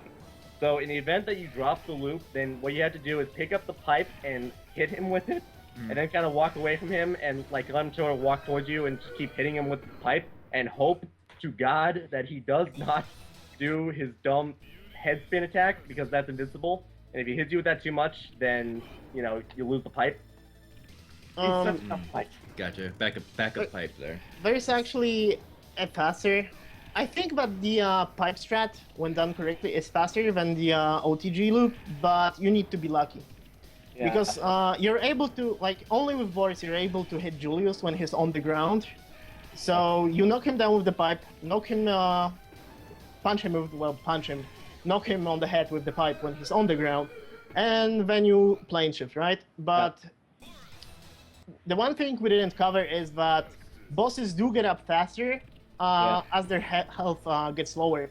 So after a while, in order to double hit him with the pipe, you actually need to hit him on the same timing as you're doing the LTG loop. So it's pretty precise, annoying, and still there are times when he does the spinning kick on wake up and you're absolutely screwed. Yeah, I did forget to mention that Boris is the only character that can hit OTG with the pipe for some reason. Because he's underpowered. Yeah, well the trade-off is that he doesn't have as much range on the pipe as Boris and Kyle do, but still it's really good. Alright, so, also as far as weapons go, pipe is kind of the only one that really gets used. The other weapons just aren't as useful as the pipe is, so, yeah. Alright, although the football is kind of funny. Alright. Yeah. Also, the knife is kind of funny too if you have blood on, because, like, you just do kind of this really minor stab, but it just spews a whole bunch of blood. But, yeah, I do like the blood effect. It's actually well done, I think. Yeah, but, so that's Julius. Next up will be Sledge. Yeah. Who would be the hardest fight in the game if this loop did not exist. Oh, sorry. 3, 2, 1, go. So basically, all you do is you grab him, you squeeze him twice, you toss him away. Now, when you toss him on the ground, you'll notice as he gets up, he kind of lifts his fist. When you see him lift the fist, you do the dash attack, and then, you know, come up to him and grab him, and just do that over and over time. That's the timing. You just wait for him for that fist to go up, and then do the dash attack and grab him. You won't get out. That's it. Visual cues for the win. Yes. It's a very simple visual cue. Yeah, that usually works. One thing I'll say is that in the build, like, the day before AGDQ, I was, like, you know, grinding out a bunch of Violent Storm attempts. And for some reason I can't explain, I was having problems because he magically broke your loop. He was magically breaking the loop. He does that. Like once in 10 or 20 runs, he will do that. And if he does that, it's absolutely horrible to recover. Oh, yeah. Because if you yourself break the loop and, well, you screw up, then you're able to, like, dash on the far side of the screen and just super jog him so he falls on the other side of the screen and you resume. But when he breaks the loop, it actually turns into a nightmare and you actually get to see how the fight looks like, and it's not fun at all. Because the boss is he's invulnerable for the most time. Like, the whole fight is him being invulnerable and you looking for random openings. He's like wearing all this armor, I mean. He's also teleporting around like a jerk. Like, the boss is incredibly dumb if you drop that loop. And, like, it's not that hard of a loop, but yeah, like you mentioned, like, once every 20 times or something, he might somehow magically break out of the loop, and it's ridiculous. And, like, I got really unlucky in, like, my practice runs, like, directly before AGDQ, because, like, he broke out of it, like, 4 times in a row, and, like, I was really, really nervous going into AGDQ, like, is this really gonna happen? Like, goddamn. Thankfully, I got all the bad luck out of my system, because during the actual run, he did not get out of the loop, but I was actually legitimately very tense during that fight. Oh, yeah. I mean, arcade games are a different beast in terms of, things going right all the time. That's for sure. Well, we like in the beginning when we started the episode, we said that this is a Konami beat 'em up done right, but still the bosses are completely Konami. They don't have anything like in common with the Capcom counterparts. So if you don't find a cheesy way to deal with them, you're gonna have a bad time. Like you can't just wing it, and like in, for example, Cadillacs and Dinosaurs or in Punisher, you will get your ass handed to you each and every time because the bosses are so actually hard if you don't know how to deal with them. Yeah, but I mean, if you do know how to deal with them, though, they are decently fair to a degree, so long as you have good input ability. In a way, they're more speedrun friendly than the Capcom bosses. Yeah, they are. They are very speedrun friendly. That's a fact. Yeah, okay, so Sledge out of the way, now moving on to Red Freddy. Yep. So, okay, 3, All right. 1, click. Alright, so Red Freddy, this is a boss that can go horribly wrong sometimes. Basically, you grab him, you do the 2 squeezes, then you throw him off screen, and, I mean, there's kind of timing to this. It's not hard timing, but you wait for him to bounce twice, and then you jump up and do the attack. So, yeah, bounce, bounce, jump, bounce, bounce, jump. So, I mean, the thing is, he can get out of this. In the event, like, you can feel when he gets out of it, because what will happen is, you go for the jump attack, but then nothing connects, and he just, like, it just whips. Mm-hmm. And when that happens, you have to Super Joy, and then hope that you can get back into the loop. Like, that's the way to go. But most of the time, you won't be able to do that. Like, if he breaks the loop once, he will keep on breaking out of it. Like, I don't know, 90% of the time. Yeah, so, I mean, sometimes you can get him back in the loop, so that's why the Super Joy strat is a thing, but yeah, if he doesn't... Oh, by the way, when we say Super Joy, we're referring to the desperation move when you press both buttons together like in all beat 'em ups. Yeah, and he in does, case like, anyone's wondering, what the heck are they talking about? Yeah, I'm glad you mentioned that, because I actually didn't know that. He does, like, a very comical, like, lariat thing that he can actually move around during it, so it looks kind of dumb, but it's pretty fun. Alright, so that's Red Freddy. Oh yeah, and actually, another thing with Red Freddy is when he gets to low life, there's always past D in his name on the health bar, actually. What's that again? When his health reaches past the D letter in red, this is the moment you need to get out. Huh. Okay, yeah. I mean, I just kind of like, I just got used to looking at how big the bar was. I never noticed the letter thing, but yeah, that seems like a good strat. But yeah, okay, so when it reaches that point, then he's always going to get out by doing like this invincible spin attack thing. So what you do at that point is you dash away, and then, let him get up, dash attack him. If he blocks it, then you can grab him. If he doesn't, then whatever, you hit him, and then dash away and just keep doing that. Yeah, so that's Red Freddy. I mean, the big thing with Red Freddy is, you have to hope that he doesn't decide to be a jerk, because you want to conserve as much life as possible for the next boss, who's easily the dumbest boss in the game.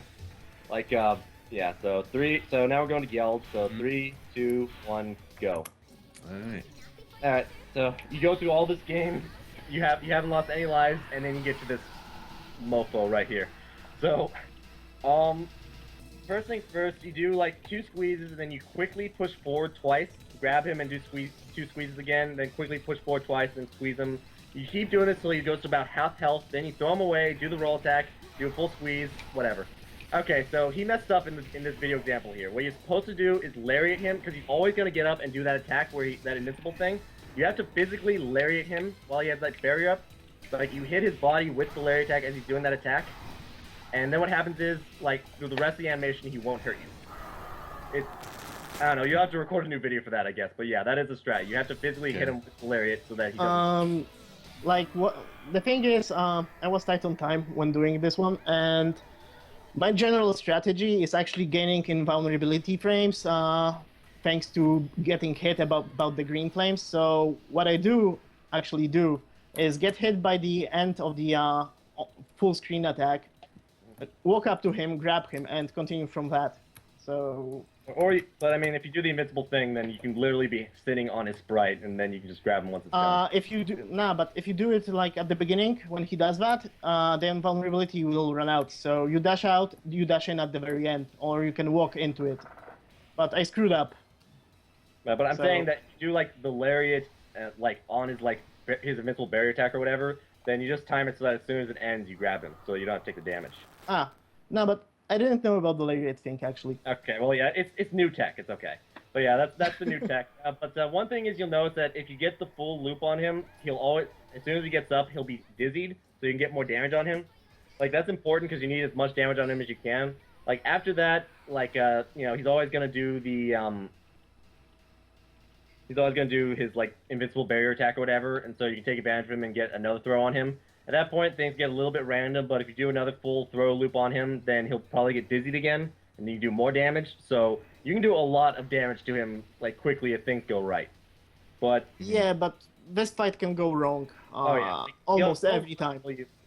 Like Geld is just mean. He can kill you a lot. So it's just something that you have to practice and get used to because there's no 100% consistent way. Yeah, the latest PB, like the one we showed before, he combos me from 100% health to 0 in like I don't know 3 seconds or so. Yeah, like Geld is just ridiculous. Which is absolutely ridiculous for a beat 'em up, but yeah, it's a thing here. Yeah, Geld is like, yeah, he's the only boss that's like super unfair. But yeah, so with that out of the way, now we can start going on some individual strats for stages. So I know that so Zuck taped, recorded some good strats for the harder screens in the game. So yeah, I guess, because those screens are utterly terrible if you like go in ham and just want to wing it.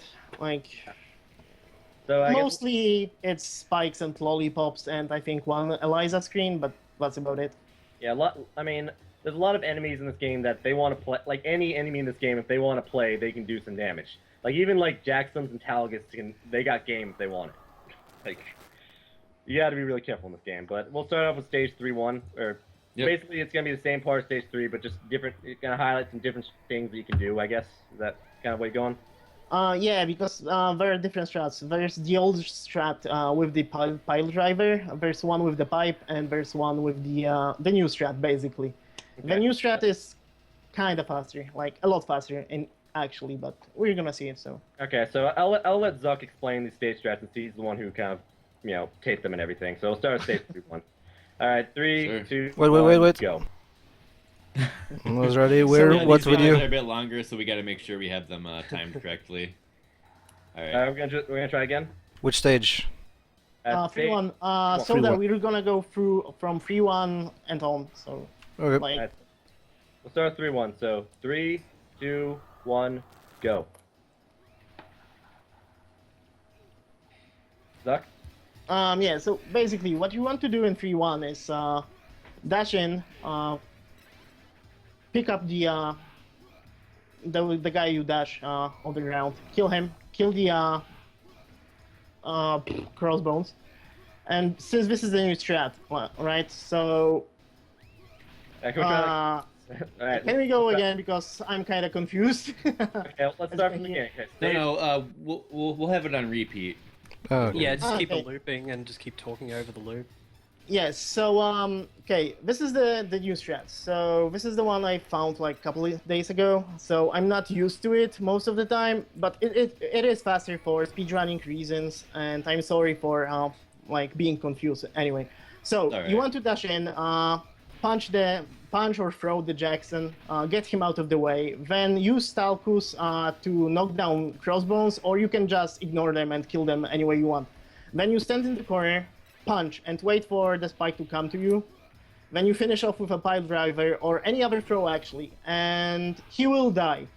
Then you just wait out the big spike and you keep on punching his dash. It should stun him. There's a small chance he'll get through to you. But if you do it correctly, there's enough time for you to dash into the spike's hitbox and just pick him off the ground. I will say that looks harder than the old strat, but really awesome. It's harder, but it's, I think, a couple seconds faster. Yeah, it definitely looks faster. The only thing is, like, if you mess up, then, oh man. The only part where you can actually mess up is on the second spike. But I found something today that if you super joy and you're fast with the dash, you're actually able to do it anyway. Yeah. Okay, cool. So we're gonna move on to stage 3-2, I guess. Oh, the other thing is you'll notice at the end of that video, he did the jump kick on the door. You actually have to do the jump kick on that door, because if you just, like, break it normally, then that spike rock your world. That's the trolliest enemy placement in the Oh. game. Unless you know unless you know that's happening. If you walk through that door normally, he just charges out. Yeah, and they mix it up in Violent Round. He comes in from the back. Like, you rush through the door, drop kick it, and then there's a guy coming in from the back, just knocking you down. Yeah. And those charge-only spikes hit you for like 1/4 of your health or more. The first time I saw that violent round where you hit the door and the spike comes in from behind you, I laughed so hard. And wasn't expecting that at all. Yeah, like, that's so good. Alright, so I'll explain. I think 3-2 is like the old strat, right? Let me check. Yeah, this is the old one. Okay, so I'll explain this one. Alright, so basically what you do is, first you individually kill that Jackson, so you don't scroll all the way. You individually kill that Jackson, you squeeze the Talgus twice, and then throw him into the spike, pick up the spike, squeeze him once, wait a little bit, throw the pipe into the spike so that you can hit him, and then OTG the purple spike. So now the purple spike has a lot of low health, and you can just OTG loop the green spike. So like after you throw the purple spike into the green spike, you can dash in and then pick up one of them. It doesn't really matter which one. You just kind of get it so that you keep throwing them and they keep staying down basically. It's a fairly, there is kind of some waiting in there which sort of wastes time, but it's a pretty safe-ish way to deal with the situation. Because if you actually have to just fight the spikes straight up, things get really nasty. So these are some pretty good strats and stuff, but like I'm seeing like you're kind of planning out how you basically do crowd control, but I imagine people who'd want to just play this, they could kind of be creative with their crowd control. It'd probably still be okay, as that's the problem. These screens can go from wonderfully smooth and fast to what the hell is going on? Why am I dying? Yeah. Okay, so you're trying to show that it's safe too, then. Well, here's the thing. Like in this game, there is actually a lot more positioning going on than it initially looks. Because if your positioning and strats get kind of thrown off, things go to hell really fast. Like those green spikes, for instance, they have like this dash attack that like you can't really do much about other than hope that things go right. Like, or you can, you might be positioning yourself to like intercept the dash attack, and they decide to do like an invincible knee instead, and then just like or they can throw you from ridiculous range. Like you don't want to get in a position where you have to just fight them straight up because things get really dumb. Especially if you're playing the game casually, a lot of your lives are going to be lost just on these rooms that have spikes in them. So a lot of the strategy is just like getting used to these rooms, and like in this room there's that spike that comes charging out, not the door one, the one in the actual room, and like you just get used to the locations of spikes, and you just and like that's why you want to like throw the purple spike into the green spike to make things safe, because if you try to intercept him but the other purple spike is still alive, then he can hit you out of it, and then they can like sort of sandwich you and just have their way with you. Like you have to be really careful. Pretty smooth regardless, though. Yeah. Alright, so 3-3, there's another strat for the stage. Alright, moving on. 3-3 is, the drops for, like, the second barrel always drops a weapon. It can be anything, like from a football to a knife to a pipe. But when you do actually get the pipe, you want to use it because it's super strong with Boris and makes the screen, like, so much more manageable, even for casual play. So you start off the screen like the usual way, you get it, but you don't have to do like CC or anything, you just kill off the basic mooks. Right. And then you just wait out for the spikes, basically. Yeah. Sorry I didn't do the 3-2-1 start thing, you started the video on loops, right? No, it's fine, we're just coasting along here. I'm sure Soda's queuing it up immediately.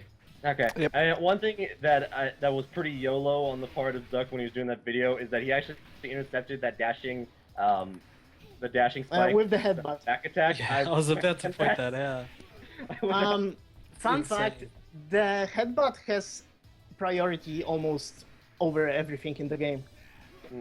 Yeah, but you have to time it. So, that was an accident on my part because I did the input too fast to turn around, and I'm like, oh man, I'm gonna have to re-record it, and then magically the headbutt appears, and I'm like, cool.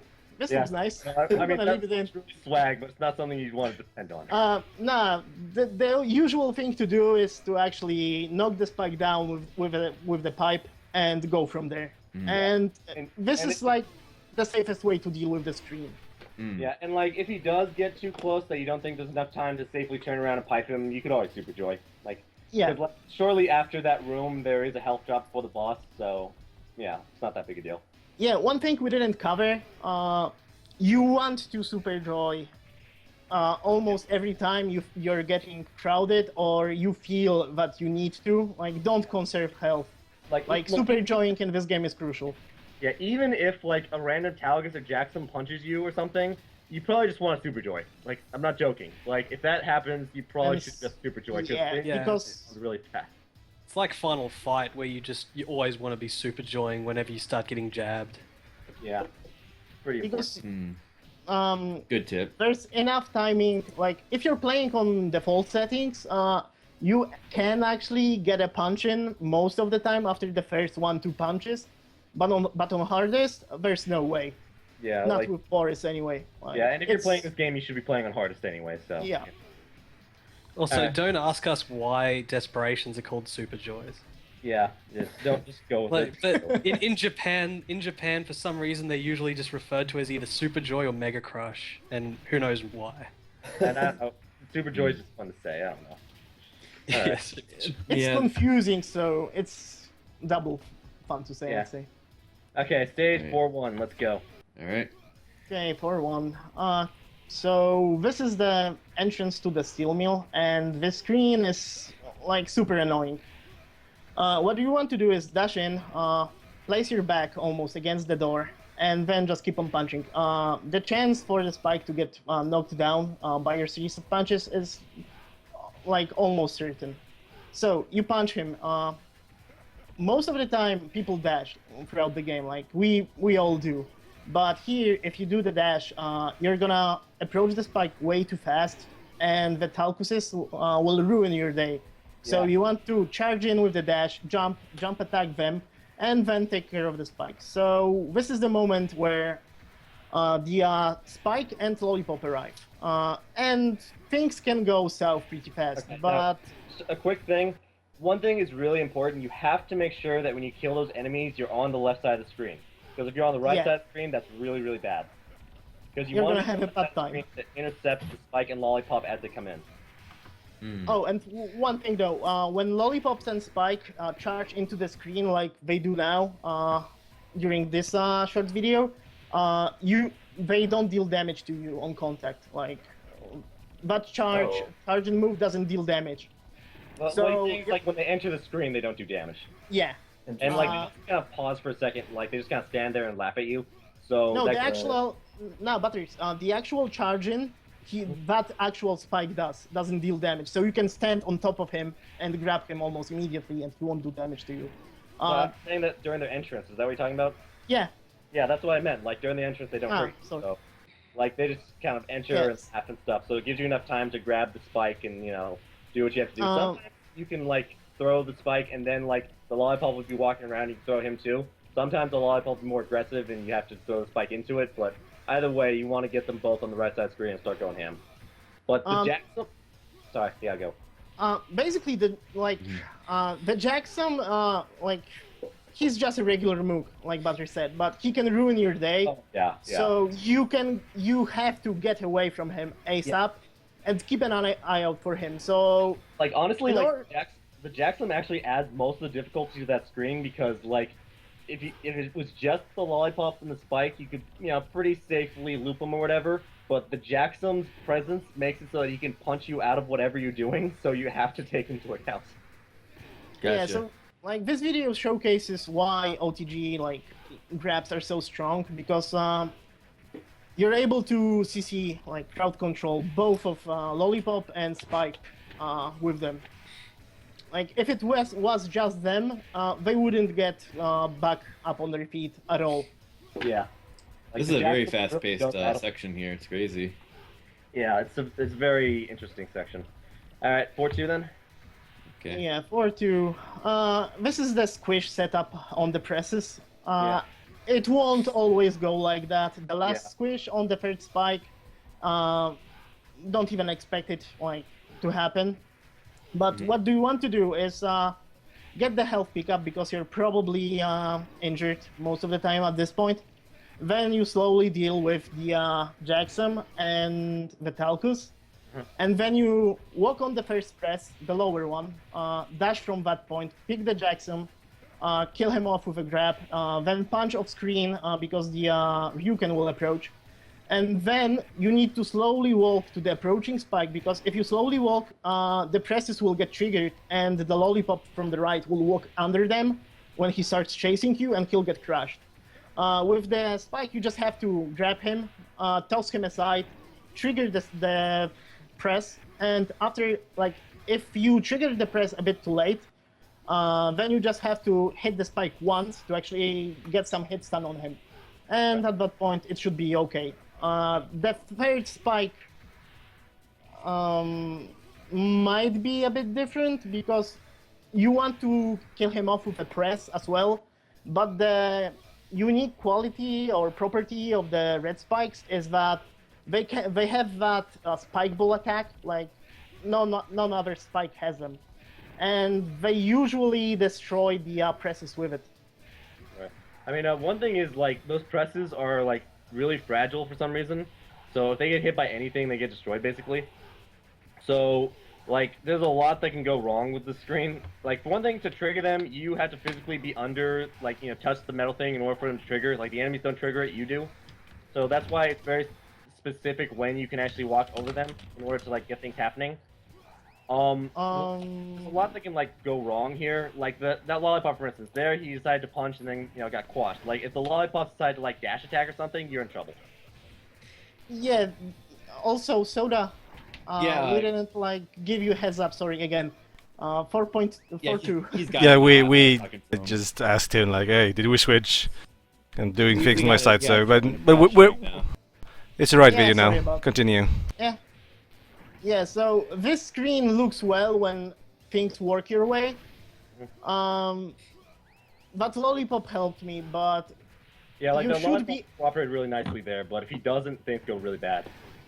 you should be able to actually pull it off with him without him punching you. It's just that you need to control your spacing, and it gets pretty hard and technical. And yeah, like Yeah. during That stage is a some lot of runs, it just falls apart. Yeah, that stage, a lot of times you just have to kind of feel it out because a lot of dumb things might happen. Like, if the press And something. yeah, and Yeah, this we- is the stage you're gonna lose your credits the most when you're learning the game. This is the hardest stage in the game by far. Yeah, it's like there's 2 consecutive very hard screens. And the third screen's actually pretty tough too if things go bad. Alright, Yeah, so but Pretty So slick let's- though when you pull it off, I gotta say. yeah, Yeah. it looks fun and kinda swag, but seriously, when it doesn't work, it turns into like a random clusterfuck. yeah. You Do just you ever get hit by the thingy? the the- press, the you press. can get hit, but it doesn't deal that much damage to you. Yeah. Oh, that's Actually, like, an alt strat you can do even is you just, you know how, like, if Boris can hold an enemy, he can hold them for a really long time? If you want to, like, just, like, play kind of lame or something, one thing you can do is you can actually just hold on to the enemy, go under the press, wait for the press to come down, and get hit by the press. You won't die, but the enemy will. Oh, gotcha. That's interesting. Yeah, it's kind of funny. Nice. But now let's try stage 4-3. Oh, So for free, yeah. All right, moving to 4-3. Yep, 4-3. 3, 2, 1, go. State Yeah. successfully loaded. All right. So the difficulty here is that there's gonna be like a lava. See that hot lava? Yeah. If you touch that, then it hurts you, but it also hurts the enemy, which is pretty nice. So you know, you kind of dash in there. You want to grab that green spike. That's like the big key to this is grabbing that green spike, because if you don't grab him, then things can go south, and things get really do So that's like how this is like how like everything works out perfectly type of thing. You have to grab the green spike, throw them out, OTG, then, you know, do the little on the ground thing so they stay on the left. If it goes well, Yeah. then it's a really quick kill and it's really cool. But if like one thing goes wrong, like you accidentally hit the green spike with your dash attack or something, you have to improvise. So 'cause- the other character's dash attack isn't nearly as good as Boris's, right? So it wouldn't be able to do this then. no, the other characters' dash attacks are fine. Like the Oh, only they're pretty thing much is, the like same. Oh, they can't like Um, move around when they pick up an enemy though. oh well, okay. Other characters' dashes, I know Wade's has a bigger startup time than Boris's. Yeah. Like, the initial startup time is pretty huge, you know? Yeah, but either way, I mean, they serve the same purpose. And yeah, waves is the worst because, you know, a big thing is you want to line up enemies and dash attack them, and having that delay on your dash could lead to you getting hit out of it. But Yeah. Other than that, though, the dash attacks pretty much serve the same purpose. Very slick. Yeah, Slick. and also regarding that particular screen, don't expect to be able to squeeze the Talcus after picking him up. Oh yeah, yeah. Just throw him the heck away, and it should Yeah. work out fine because the lava will kill them. Yeah, yeah. Do not depend on that squeeze. Definitely. Like if you get squeezes, that's when you start dying because then enemies start hitting you out of stuff. Yeah. Gotcha. All right, so let's move on to stage 5-1. Yep. 3, Eh, 2. What? You good? yeah. Okay. All right, 3, 2, 1, go. Yeah, so I got the pipe during the recording, but the pipe make this screen kinda trivial because you're able to get rid of everything safely. But what you want to do when you don't get the pipe is grab the Jasm, is it? Or maybe a Talcus, I don't know. But grab the basic Mook, squeeze him once or twice. You need to observe what the lollipop is basically doing and go from there. If the lollipop charges you, you don't have the time to squeeze him twice. Just throw him on the lollipop, dash to the other side of the screen, pick the lollipop off the ground, and then toss him the right way. Don't squeeze, don't play around with him, just toss him to the right. All right. Sorry, keep going. Yeah, go on, Butters. Nah, go on, Butters. Okay, now one thing is like on this recording, for some reason you'll notice that there's like this meat hanging out there. There's actually like an object that you have to destroy in order to trigger that meat. Don't destroy that object. Basically, what you want to do is you ignore that object and go to the end of the screen. Because what happens is it's off screen, but if you go to the upper left of the screen and destroy the object, the meat will still drop, and you can pick it up. This is important because if things go wrong, you want to eat that meat. Yeah, we have different strats. Like, my positioning is that of, like, I always destroy that trash can that holds the meat. Butters doesn't. He's smarter. But yeah, like the big like worry on the screen is that if you have 2 lollipops on screen, things get really, really dumb. So basically, And then suddenly both Jasms arrive, and you're in for a pretty bad time. Oh yeah. So you want to try to kill that lollipop before the next one comes up. But in the event that things go wrong, you have 2 lollipops on screen, you do at least have the safety of that meat. So don't destroy that object, and So be smart, not dumb. Yeah, so be smart so you can go to the upper left of the screen, destroy the object, and get the meat if things go hairy. Nice. All right. So Also, shout outs to the cat that sneaks out of the bush in the background. Yeah, that cat follows you around in the game, doesn't he?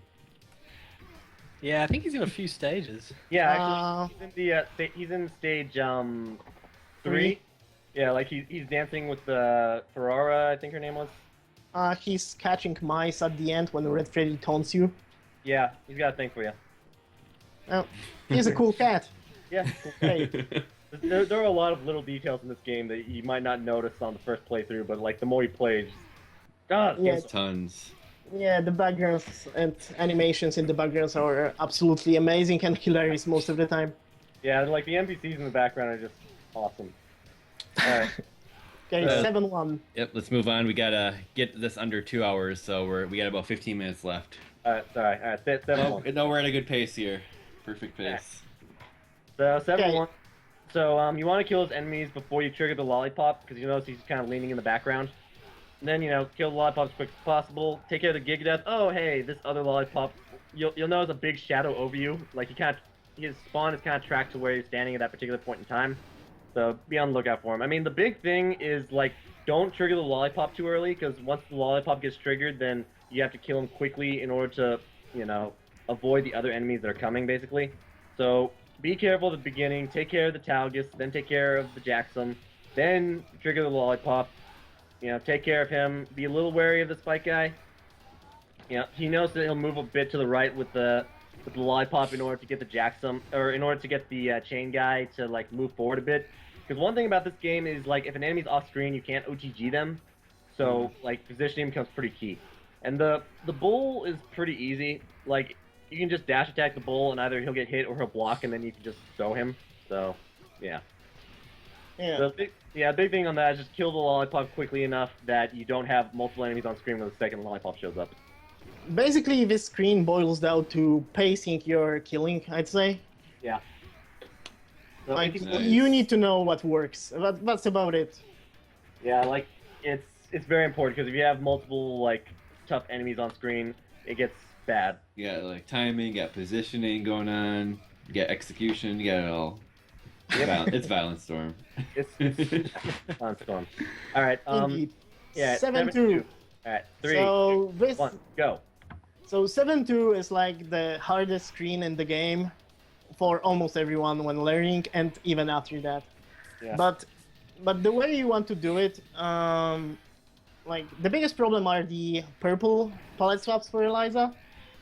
But I'll get to that. So you can trigger the blue Ryuken on his own. So when you kill him, you just move down, grab the red one, and then immediately dash to the left side. So that takes care of the first Liza.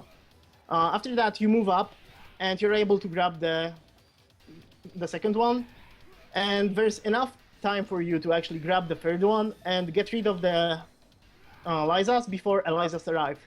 From there on, it actually turns into a gamble at what you want to do, but it's kind of easy once it's only the two Elizas and you get them on the ground, because when you pick one of them up, you can use the other one to actually knock her on the ground and repeat the process, and it kills them off pretty fast. Man. Yeah, so like the thing with lives is if they decide to like duck, you can't throw them, you can't hit them, and they can like just spam low attacks, and so they get really bad. So you have to deal with them as smart as you can. And also, I want to give a quick shout out to the animators of this game. Lizas do have like a very subtle jiggle physics thing going. Like it's not so obvious, but it's there. Like I appreciate that detail. It's subtle. Yeah. Yeah. Yeah, stage 7-2. It's very, very difficult screen if you don't know what you're doing, so be on the lookout for that one. And lastly, we got 7-3. 7-3, yeah. 7-3 is the... Okay, so 7-3 is the free spike room. Yeah, okay, go. It's usually We're good. it doesn't go as well as in the video. Yeah. But Okay. what do you want to do after killing the initial mooks from before the screen is go down, break the box with your dash, go up, grab the spike, then use the spike to knock the other spikes on the ground, and then basically go from there, because the corner punching strat, it can work, but you need to space yourself that just the tip of your hand reaches off screen, because that gives you a slightly bigger chance of not being knocked down but by one of their attacks, because they have one attack that you don't see, but the invulnerable knee is absolutely horrible and will ruin your day repeatedly. Yeah. But once you recommend to try to hit them off screen strats, because enemies are very aggressive when they're off screen, and they tend to be able to hit you when they probably shouldn't. So be careful. Yeah. One tiny detail about the screen. When the first spike from the right arrives, you're able to actually instantly grab him when he runs into the playing field. So it can be faster, but it can be also a bit more dangerous. You want to super joy as much as you possibly can to get out of tight spot on that screen, because there's a big health that you broke out of the barrel. And there's one more at the end of at the end of the stage before it's ready. So you'll be able to be full health before you go to Freddy. Yeah, there are a decent amount of health pickups in this game, aren't there? Yeah. Yeah, and they're pretty well spaced out, so you're almost never feeling like food starved. Like, Right. you know that if you do stuff properly, even with some mistakes, you'll be able to recover. So this is what makes it fun. Yeah, it's like if you get it, it's like if you pass, you get to eat the meat and you get to go on. Like there's not nice. so much that it's like easy, but there's just enough that like you feel like it's fair, pretty much. Yeah. I like that it's very scattered. I mean, Yeah, it's very like again, this present game, throughout the game. like there's this misconception that a lot of arcade games like, well, they're just quarter munchers, they're not meant to be 1cc'd, but if you really break it down, this game is very clearly designed to be capable of 1cc'ing if you know what you're doing. Yeah. Yeah, that's the general misconception about shmups, beat-em-ups, almost every arcade game that's not a fighting game, but they're quarter munchers. And to be honest, there's so much depth in the strategy and so on that it can boggle your mind that these games were made like 20 years ago, and the designers put way much thought into the design process than most designers do now. Yeah, there's so much love Yeah. in this game. Like, it's unbelievable. And this is one of those gems because Violent Storm, if it was released in like 91, 92, would be a smash hit, but 93 was kind of a decline of brawlers in the arcades. Yeah. And it was from Konami, and people knew that, well, Konami brawlers weren't that great as far as gameplay goes, because I know that Simpsons, Turtles, and X-Men were a craze in the arcades back in the day. But as a whole, like as a gameplay, as a wholesome experience, Violent Storm is Konami's best. Yeah, like it's a shame this game hasn't been re-released or not. So I mean, part of the reason, like part of what's good about us running or whatever, is maybe we can spread the word a bit about this awesome freaking game. Because more people need to know about it, more people need to play it because it's really fantastic. And there's always a chance that maybe if word spreads out about arcade games and stuff, maybe it could get ported in some way somehow, like in the future, Or dare I say it, Violent Storm HD remix. Or I don't know, like these internet arcade sites are kind of becoming popular now, and maybe those will take off and people like just be playing arcade games more in the future. Who knows? Yeah, like, to be honest, this played as a couch co-op with a friend that doesn't know what he's doing is actually still fun. Hell yeah. Yeah, this Like game is very fun. most beat 'em ups. Like, I know that shmups aren't a thing in co-op, and playing them while credit feeding is not so fun. But beat 'em ups have that spot. Like, it's a pretty decent beer and couch game, so I recommend it highly to anyone. Definitely. No shame in MAME. That's what I say. So go play this game, everyone, please. Yeah, go ahead. I mean, one thing I'll say is that the best experience, obviously, is if you have the arcade board, the original arcade hardware and everything. But yeah, go ahead, play it on MAME. It's still a good experience. Yep. Yeah, I mean, it's not that expensive a board, I don't think. Even the Japanese version's around like 10,000 yen or something. Yeah, I picked up my board. I got the EAB board. One thing is, like, it doesn't really matter what version board you have. They're basically the same. Yeah. Well, the US one is harder. Okay, I haven't tried the US By one. it's harder by a tiny bit. Like, I think the AI is a bit more aggressive, but just a tiny bit when you bump it up to hardest. Right. But what sets it apart is the health food drops. Oh, the health food? Yeah, it's for example, you get a lobster or a hot dog at the end of the train car on stage 2. And the US version, you get a sherry or a coffee. Huh. So, admittedly, that wouldn't be that much of a difference. Nah, to us, yeah, but it's spread out throughout the whole game. But for example, this is like one of the exemptions to US versions of Konami arcade games being absolutely terrible. This is not like, for example, Crime Fighters 1 when your health counts down, or Fuzzy Force. Yes. Yeah, okay, well, either way, like, the European board and the Japanese board and the others are basically the same. The US version isn't that much different. So, I mean, they're all, and it cost me, like, 200, which by, like, fairly rare board standards isn't that bad, so, yeah. Not too bad, not too bad. Of course, it's for the love of the game. Yes. Yeah, but it runs great on MAME, apart from the sound crackling. Yeah, but hopefully Trapped Gear will fix it, so it's a bit more bearable. Please. Yeah, like I said, it runs very, very well. So, yeah, I think we're over time, so we should probably wrap it up. Yeah. Yeah, any final thoughts where it could be entered here, but I feel like we really covered this game very thoroughly, and hopefully this will be a guide for anyone who wants to get into this game, because damn, those stage videos were crazy, and that's really going to help some people if they're struggling, I think. Yeah, and I hope you guys were able to enjoy the music as well, because, it's pretty incredible. Yeah, I have the soundtrack on my phone, and I'll actually listen to it, like, while jogging or whatever. It's definitely solid. It's solid, it's great, it's upbeat, and it sets the mood for the hunt. You gotta love it. Like, there's no way anyone can describe it as terrible or bad or anything. Maybe someday... Go ahead. Is your ringtone? I'll get you eventually.